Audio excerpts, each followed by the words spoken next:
Part 3 of She Wants It, okay. The ascent continues. Yesterday I set a new personal best at work. I have decided that work is therapeutic and I am making the best of it.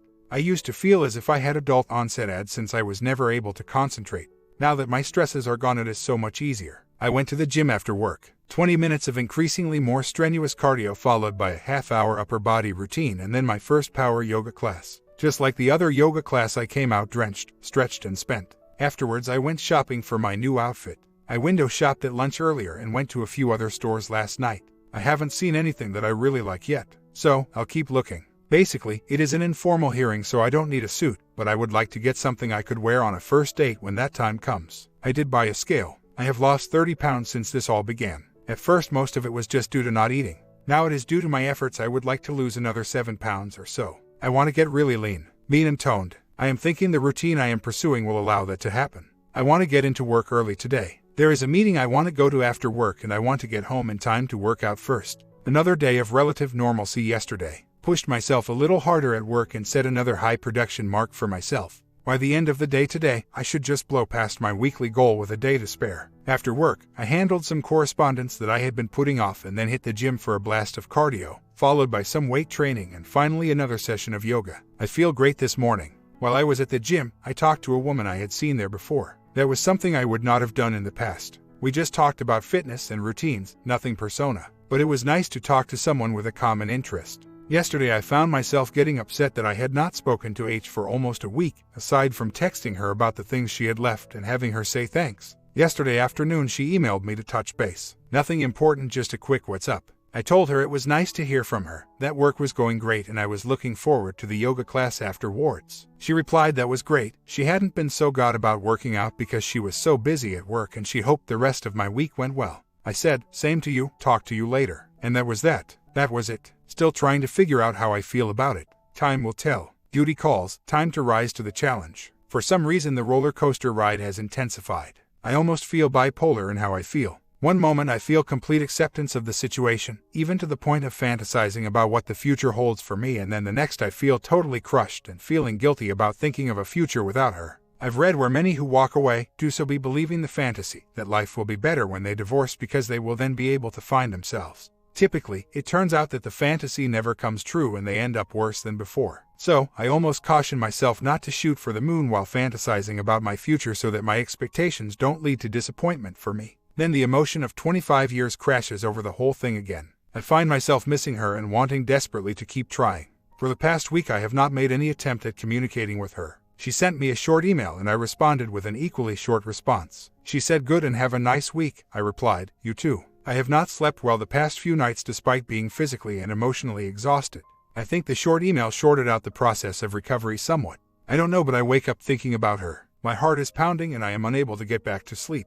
I try to think of other things but it seems I can't. So that is where I am at emotionally at the moment. My D-Day is set for the week after next. I am not looking forward to it at all. It is still something that I do not want. I know I just have to accept that it is inevitable and keep working on me. I started a new book yesterday and work went well. I have met my weekly quota already. Today I have my first one-on-one with my manager. I am looking forward to some feedback. I have had 3 fantastic workouts this week. Undecided about whether to hit it hard this evening or kick back and have a few beers. Since it is Halloween and I am not really feeling up to a party, I am thinking a workout might be in order. This weekend is my first weekend that I do not have to go somewhere. I will be home by myself for the entire weekend. I still have some unpacking to do, so I will keep myself busy with that. Remember why I loved her to begin with and not how much she has changed since then. When I first met her, I was impressed by how down-to-earth she was compared to all the women I had yet to that point.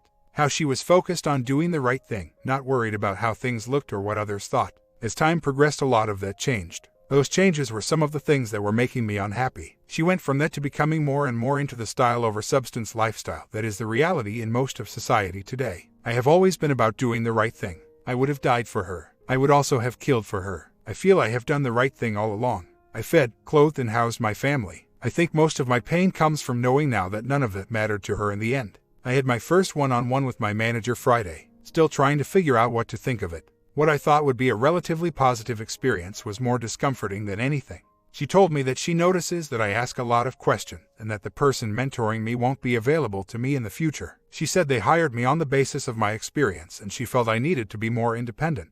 I explained that the questions I was asking had little to do with the act of performing the job I was hired to do, but more to do with how to interface with the system of reporting those results, and that while it may appear that I ask a lot of questions, she should keep in mind two other things. One, I am completing twice as many reviews as the other new guy, and two, because of Y cubicle location I am somewhat cut off from interaction with the rest of the team. I am making the effort to make face-to-face contact with my fellow team members in an effort to fit into the team rather than simply sending messages. She responded by saying the numbers weren't as important as the internal customer service and proceeded to expand on a particular situation that involved me. We had had a report come in for review. I reviewed it and noted that the same person had already written 2 previous reports very recently. The most recent report had a significantly different conclusion than the prior reports. So, I wrote up a summary and submitted the report to her for a decline. She concurred with the decline, but now she was getting flack because the previous reports had been accepted and this one had been rejected. When I reminded her that all of this was in the summary that she used to decline the report, she said she was sorry and took ownership, but that it was an example of how I could do a better job servicing internal relations. Later I got an email from an internal customer which I forwarded to her with a request as to how I should handle this, and she responded that I didn't need to respond at all. It wasn't my problem, okay, but next time don't give me feedback about something you are now telling me isn't important. I don't know, I guess she might have just had to try to justify her position by coming up with something to be critical. Who knows, I am not going to let it bother me too much, but it is definitely something I need to be aware of moving forward. Friday night I decided to kick back and have a few beers. I went across the street and ordered dinner in a draft. I sat down at the bar next to a guy I had talked to before and we talked about for a while about just things in general. I ended up having 1 beer too many. I woke upset with a hangover and felt like crap. I slept in and finally got myself motivated and out of the house by early afternoon. I took my car and had the oil changed and tires rotated.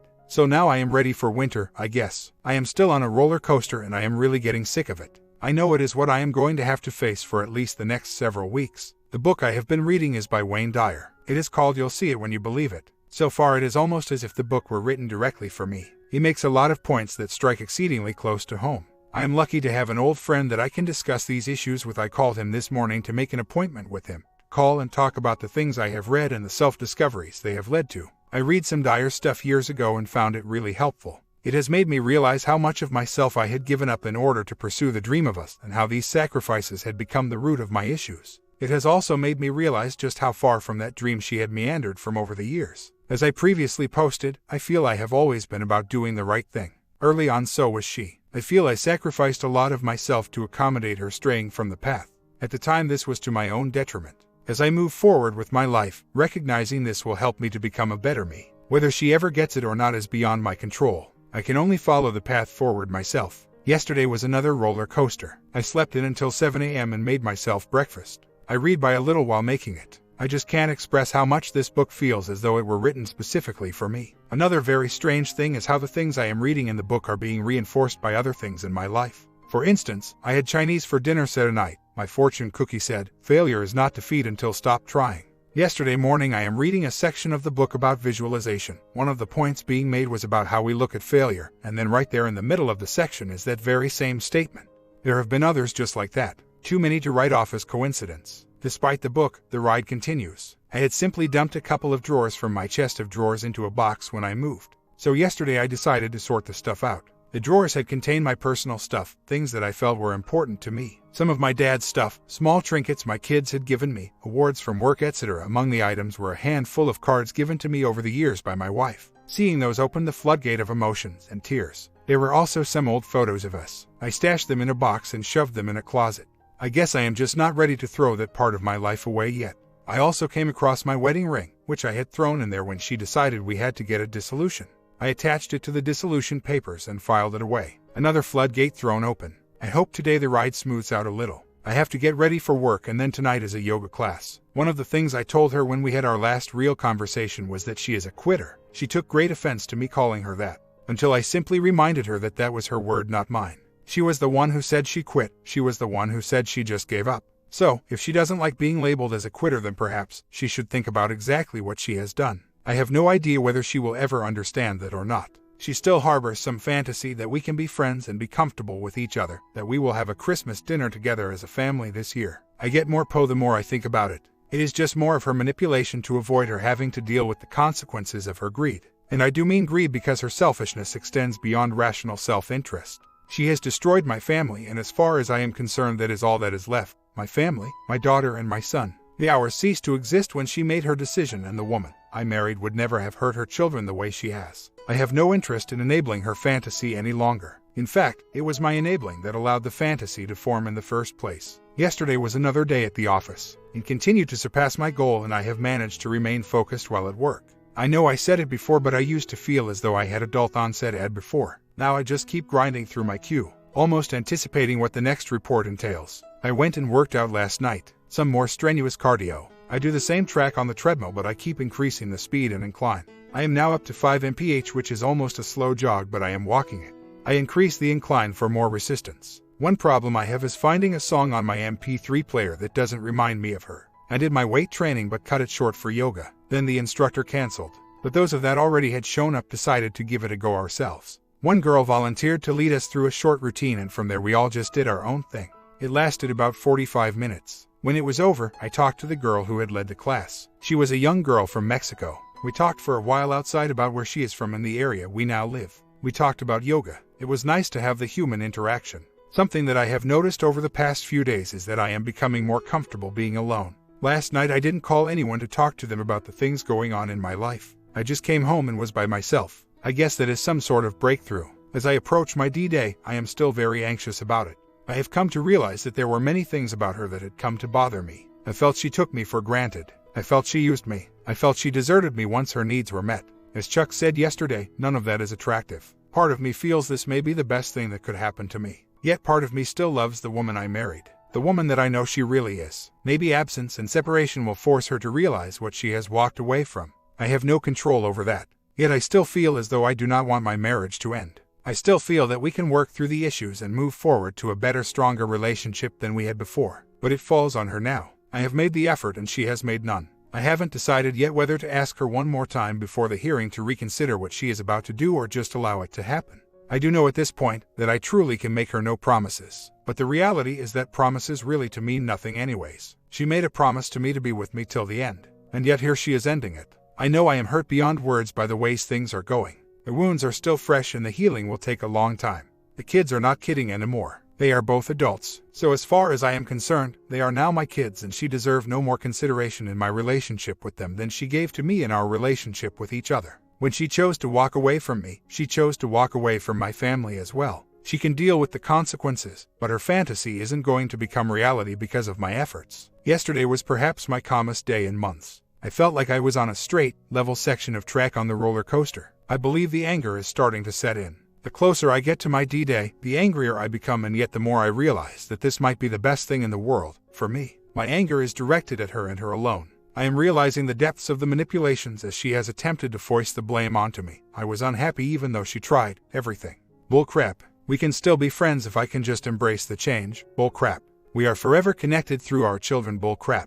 It is all just BS to allow her to not have to face the facts that she has destroyed a marriage and a family. She has hurt me in ways that no words can describe, and then spouts empty platitudes to offload the blame onto me for the consequences of her actions. As time has passed, I realize now that empty platitudes were about all she ever had to offer. The house she and I lived in was full of them. Every wall was polluted with a stencil of one. Anyways, I have to continue to focus the negative energy into something positive. So, I spent 2 hours in the gym last night, cardio, strength training and yoga. I slept well last night and another day beckons. I continue to be productive at work. I should hit my weekly quota by the end of the day. They want us to work Saturday and I may go in for a while as I have not completely finished up my home office yet. Working remotely is allowed, so that might be the impetus I need to get that finished up.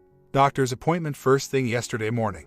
I think I am going to like him. He spent at least a half an hour with me. I have had a spot on my temple for several years. Everybody told me I should go have it checked out. My past thinking was that I couldn't care any less. If it was cancer, I was willing to let nature run its course and purge itself of the wretch I felt I was. At least my wife would get my life insurance and be able to survive. Well, when she decided my services were no longer needed, I went to the doctor. The first one said it was nothing and that I could have it removed whenever I wanted. This doctor referred me to a dermatologist immediately. Another benefit of being in civilization is that the dermatologist office called me to set the appointment.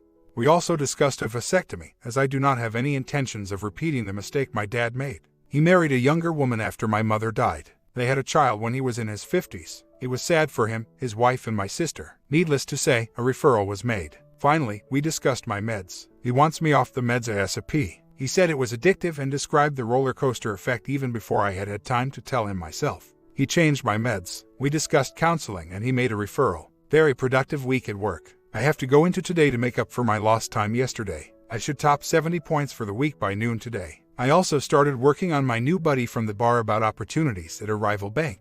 I told him my attitude is that I want no part of the chase. I am not going to allow my employer to use the carrot and stick technique. I am not going to chase promotion or raises by giving away my time while getting beat to work harder. I will give them the time I have sold them, 20-80 hours, year, and I will perform my duties. But that is all. If they don't want to accept that, I guess I will just find someone who will. I got another email from my STBX. Happy Friday. How is your week going? She even asked about the dog. I said my week was fine, the dog is fine. See you Monday, our hearing. She responded, see you Monday. Give Gabe hugs for me. I so wanted to tell her that I was just certain the dog would appreciate hugs from the person who wanted him dead because he was an inconvenience to her. But I didn't. I didn't respond at all. At the present, any contact with her is upsetting. She has hurt me in ways I could never describe. I was willing to deal with the pain if she was willing to make the effort to fix things. I realize that she has no intentions to fix things between us. All of her efforts are directed towards making herself feel better and allaying her own anxieties in order to keep her fantasy from crumbling.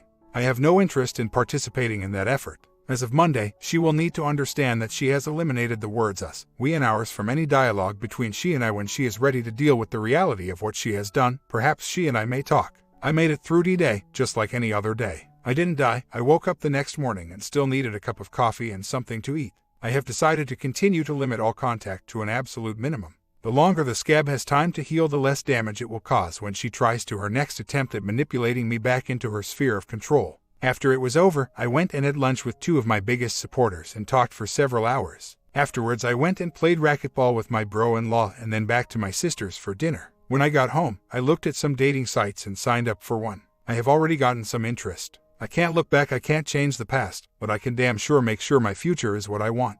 First day post D-Day was kind of strange. I guess I had never realized the strain I had placed myself under. I didn't get home until late the night before but still got to bed around 11 p.m. I slept in until 8 a.m. I got up, made some coffee, took the dog for a walk, had some breakfast, and played around on the computer a little. I decided to soak in the tub and read since I did not have to go to work. When I got out, I just dried myself off and crawled back in bed and slept for 3 more hours. I slept so soundly that I did not even hear the phone ring 3 times even though it was right next to the bed. Later on, I got up and decided to take care of some paperwork. One of the bills was an electric bill from the house. I took a pic of it and texted to my ex, and told her I needed half from her. I also told her that there would be more final bills she would need to pay half of. She responded, just let me know. I replied that yes, it was laughable to assume that she should bear any responsibility to the debt she created when she made her decision. She replied, did that make you feel better? It wasn't meant to make me feel better, it was meant to make you understand that there are consequences to your action, and I am not paying for them. She replied, you are just angry at everything. I responded that I am not angry at all,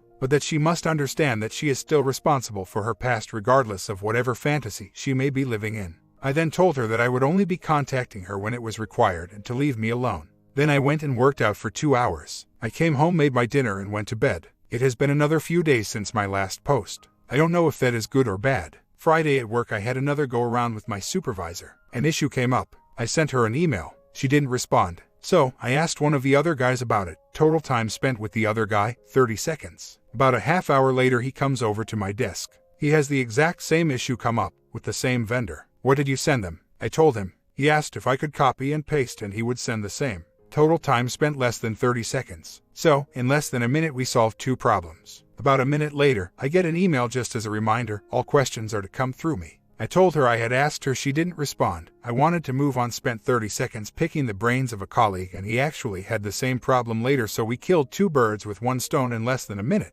She responded, this is not open to debate. All questions must come through me. I told her she was isolating me from the rest of the team and stifling my development, and that, yes, it was open to debate and I would be more than happy to discuss it with her at her earliest convenience. I didn't hear anything more on Friday. Later she sent me a non-answer to my question. We follow all agency guidelines on this matter. The problem is that there are no agency guidelines on matter. I had already searched and there were none. If she brings it up today, I am going to suggest we get her supervisor involved or HR, because as far as I am concerned this is becoming harassment.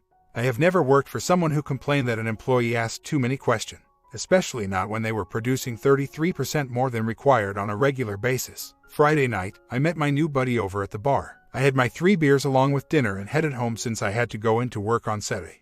I got up, went into the office for 3 hours and gave them 20% more that they had requested. After work I took a nap, worked out for 2 hours, and then went and saw a band for a while. Sunday, I got up and worked out. Later that day met a nice attractive lady for a cup of coffee. We enjoyed an hour and a half of conversation and made plans to hit one of the pizza places she had suggested next weekend.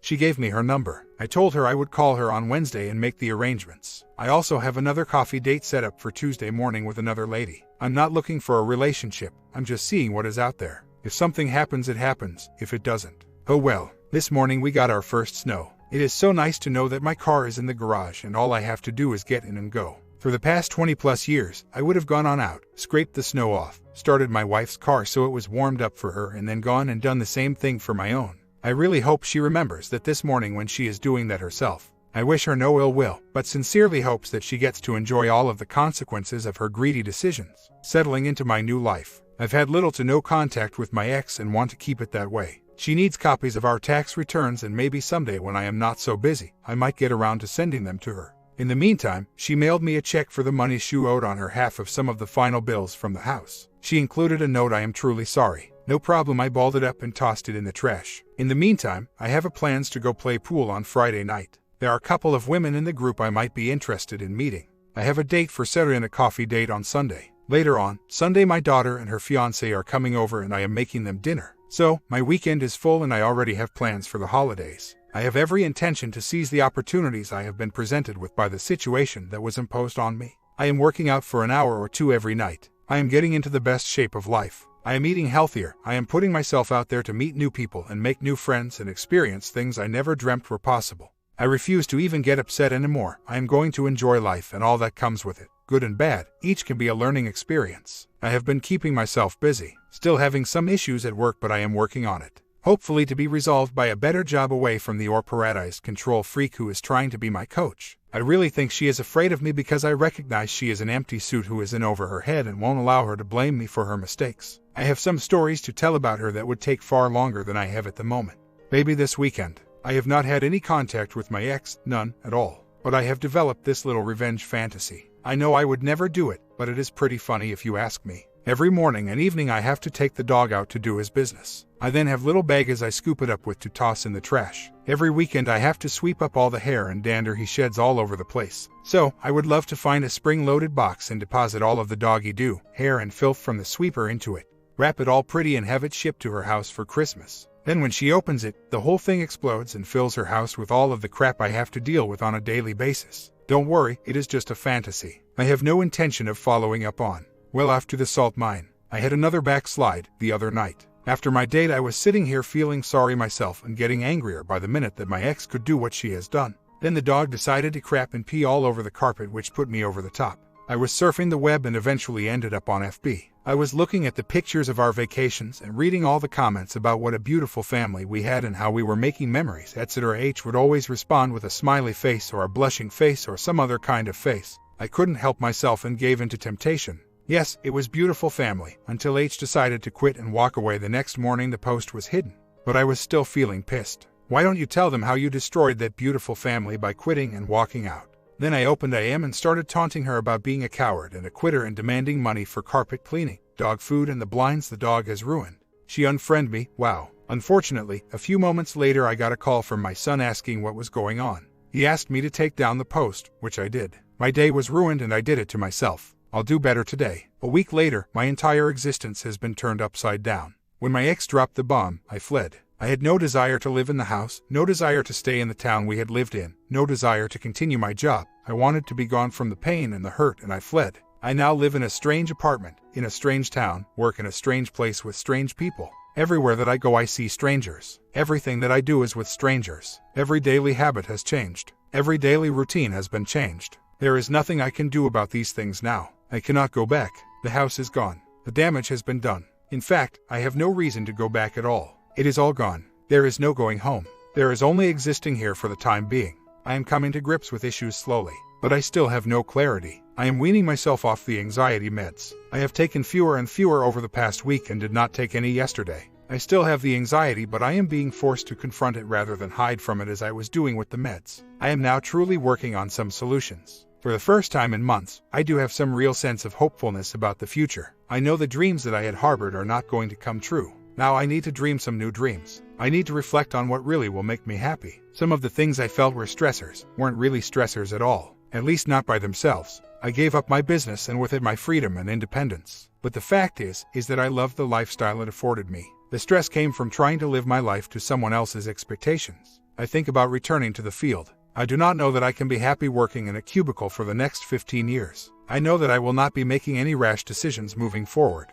I am going to see how things shake out here over the next month and a half before I make any decisions. I have been active on a few dating sites. I have managed to have some sort of dates every weekend for the past 4 weekends. None of the dates have led to anything as of yet, but I am not looking for a relationship, so I am not upset. Well, it is the end of another week. One more week of no contact and another week farther removed from the turmoil. That is not to say there is no turmoil now, just that I am that much farther from the eye of the storm. I still have moments of overwhelming emotions, and I know the next 2 weeks are going to be very difficult. But I have no choice other than to go forward and keep on keeping on. I have been thinking about my future and what I want. The more I think about, the more I want out of the cubicle and out on my own again. I took the job because at the time I thought I was doing what she wanted. She dangled the carrot of reconciliation in my face, and that is what drove my decision. Now that that is off the table, I'm really beginning to realize that this is now about me making myself happy. I know I heard it from everybody and anybody that I needed to think about myself, and I thought I was. The reality of it was that I wasn't. I do not claim to know that I know what I want or who I am at this point. I cannot claim to understand what people mean when they say I have to become more selfish, but I can say I am beginning to realize what selfishness really is all about. To be clear, I am not talking about irrational selfishness or greed, but the rational selfishness of a healthy, self-conscious human being. As some have stated, I was seeking my validation from others instead of generating myself. I am really beginning to understand that. So, I am actively pursuing getting back to the part of my life that I enjoyed. I want to be in control of my time, my schedule, my income, and my life. I have sent out feelers to my old clients to gauge how receptive they would be to having me back on their fee panel. I am actively exploring properties in the area for possible purchase. I am actively trying to get as much inside scoop as I possibly can from my current employer, so that when I do go out, I do so with the inside knowledge that can only make my skills that much more valuable. In the meantime, I went to the doctor today for a consult on a vasectomy. I can schedule it any time after the 1st of the year, but tomorrow I have to go to the dermatologist to have the lesion on my temple looked at. Once I get a definite confirmation I am in the clear as far as that goes, I will schedule the procedure. If the lesion is cancerous, I will wait until I get all clear before I proceed. Tonight, I have a second date, and on Sunday I am meeting another woman for a museum exhibit. Tomorrow some friends are coming to visit. The weekend is full, so I won't be sitting around thinking about my past. A week later, I had a great first date last night with a new woman. Sushi dinner followed by 3 hours of games at Dave & Buster's. Probably one of the funniest dates I have ever been on. My comment, final ending coming in a few hours as well. Let's see if OP settles for something better after his divorce, and I will catch you in the ending.